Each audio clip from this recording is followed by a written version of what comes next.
I'm Rick Johnson, and I'm with Paul Revere Media. And I've been reading a lot of stories and seeing some internet articles about a diner up in a place called Reedy Creek Diner, where they have put up signs that says, no English, no service. So, sounds like something I ought to get into. Let's go take a road trip.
Alright, we're here at Reedy Creek Family Diner. We're going to go in and talk with Greg about the issues that's been going on, and so come on in, let's get a bite to eat.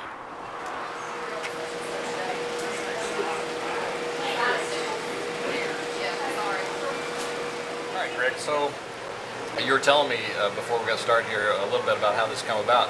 So what's just a little background about your diner and why this has become an issue? More or less, that's fine, go right ahead. More or less about a year ago, I purchased the diner,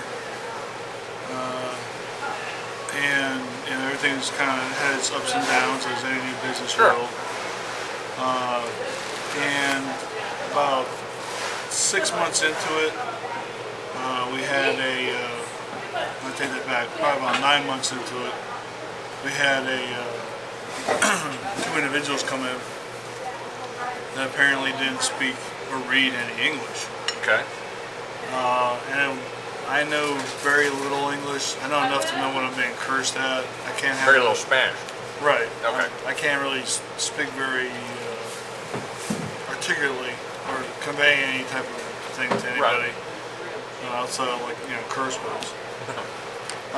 Something that happening was I'm sitting there trying to explain to them what's what, and I know chicken is, I think it's pollo or something like that. Right. And, beef is carne. But outside of that, basic menu items kind of hard to communicate. Yeah, and so I'm sitting there going, buck buck like a chicken and moo moo like a cow, because previously I didn't know the right terms for that. Right. And so what ended up happening is they sat there and didn't order anything. They were kind of snickering and left. And I'm like, all right, whatever. I made an effort, but that's all I could do. Well, one of them comes back the next day, and now they got a table with 8 of them in the back. And they, say, they wanted me to go through a song and dance routine for them. You feel like they were kind of egging you on or doing it on purpose? Yeah. Okay. And so I sat there with them and said, well, one of you guys has got to speak English or something, because nobody here speaks Spanish. And they started making rude comments. Again, I know my curse words, so I know what they're saying. Okay. Even though they're saying it in a very gentle, monotone voice, like it's no big deal, and they're just talking about the weather outside, they can sit there and basically put me down in front of them. You could tell they were cursing. Yeah. So at that point, I was like, if you guys don't want to order and you guys can't speak English, you need to go. If somebody here isn't able to communicate, I got stuff to do. Right. Well, they're cursing and they leave. And, I was frustrated. Obviously, they were frustrated. I was pissed off. And so my reaction was to put a sign up. Originally, I had typed it out. If you can't speak English, I can't give you service. And I wrote it up and I'm like, oh, that's an awful lot of stuff on there. And so I shortened it down to knowing there's no service, foolishly thinking that someone's going to obviously get what that's about. But what ended up happening was it sat there for about a month and a half. No problems. Now it was by the register or on the wall or where? It was dead center on the glass as soon as you walked in. It was Okay. like the berry sign that's on there now. Right, as you come in the door. Right. Gotcha. Because, I mean, it's in your face. You can't miss it. It's there. And it was there for the better part of a month and a half. Then, beginning of March, Keisha L. Temple, who's born and raised around here, came in, ate, had no problems with her meal, made a comment about the sign initially, and I explained to her that the sign was, you know, as I just did to you, what led up to it happening. She didn't agree with it and just ate her food and everything. Now, does she hold some position in the town, or is she Nope. just a regular citizen around? Just a regular citizen. And so we sat there. She came. She came to the register. And she goes, "Well, I'm of German ancestry, so I guess I shouldn't get service." And I go, "No, man. It has nothing to do with race. It has to do with communication." And I'm assuming she didn't say that in German. No, she didn't. Oddly, I do sprechen the Deutsch, so yeah, Oh, had she, yeah. I would, I could have started a conversation, but that's about it. So we sat there, and she's sitting there telling me it's against, the law and it's illegal, and she's gonna close me down. Okay, whatever. I've got ongoing issues with this restaurant as far as it not making enough money. That have been a problem since the day I bought the place. It's Sure. the nature of any business.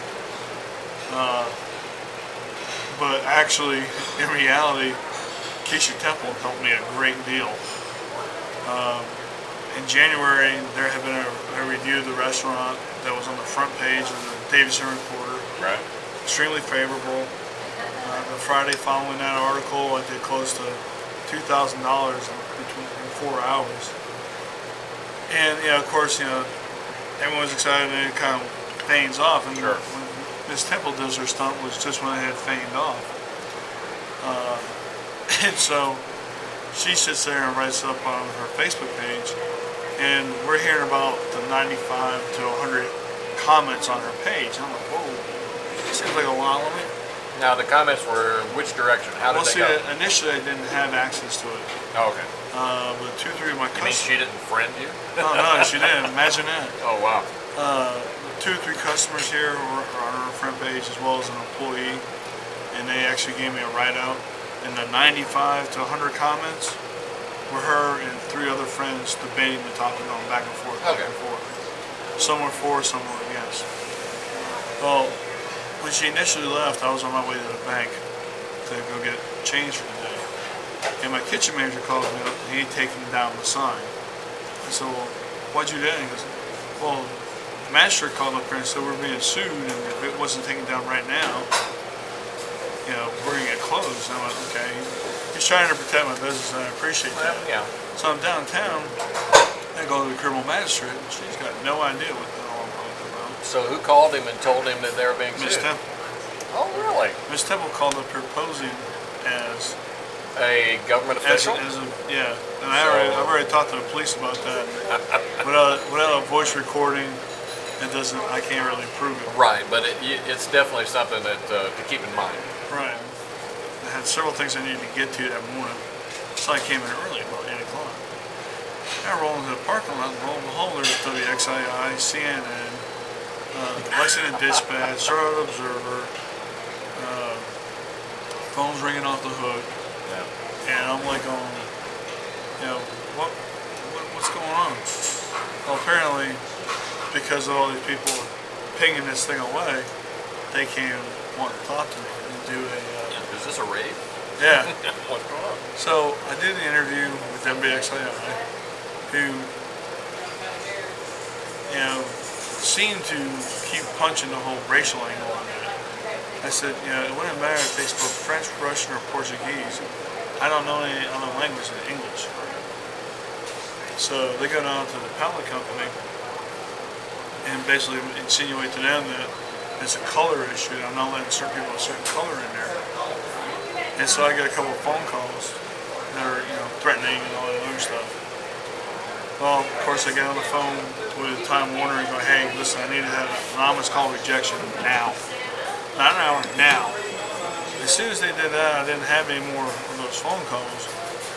But I also wanted to know who I was talking to. So, like, that first day really wasn't all that bad, but after the news story I broke and had been over the internet and went viral, I got calls from every single state in the union except for Montana. I got 8 calls from outside the country: Costa Rica, Kuala Lumpur, Kuwait, Afghanistan, Quebec, Montreal. Kuwait and Afghanistan, are those military members calling? Yeah. Okay. They were checking on like local news and saw it. Sure. And whatnot.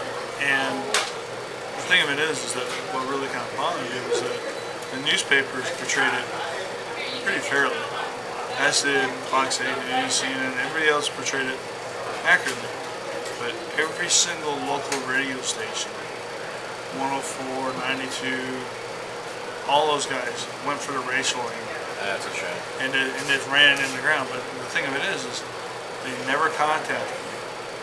Now, I've had a few different radio stations, such similar to yours, that contacted me, like I think it's Freedom Fighter Radio, freedomfighter.org. Talked to them. They're actually who sent me the note I made the first American flag, the Marine Corps flag. They sent me that small one and the big one from my office. And I got picked up by Russ Limbaugh, Glenn Beck. And it really kind of surprised me because, like, I actually had 2 retired couples that were coming up from Jacksonville, Florida, up 95 to go to D.C. for the cherry blossoms. Heard about it on the radio, made a 5.5-hour detour just to come here, shake my hand, to tell me thank you, and that I was a good American. Well, we went up and saw Greg for breakfast this morning in Lexington at the Reedy Creek Diner. Greg's a patriot who's out there, just trying to make a living like everybody else. We certainly hope that you'll go out and support his business, and you'll see the address and the information provided at the bottom of the screen. The Hispanic community hasn't had a problem with Greg. It just seems to be some of his local liberals who want to save the world. So please get in there and visit Greg's Diner, help him out, and I know he would appreciate it. Now, like Paul Revere, get on your horse, take the information, and spread the word. Have a good day.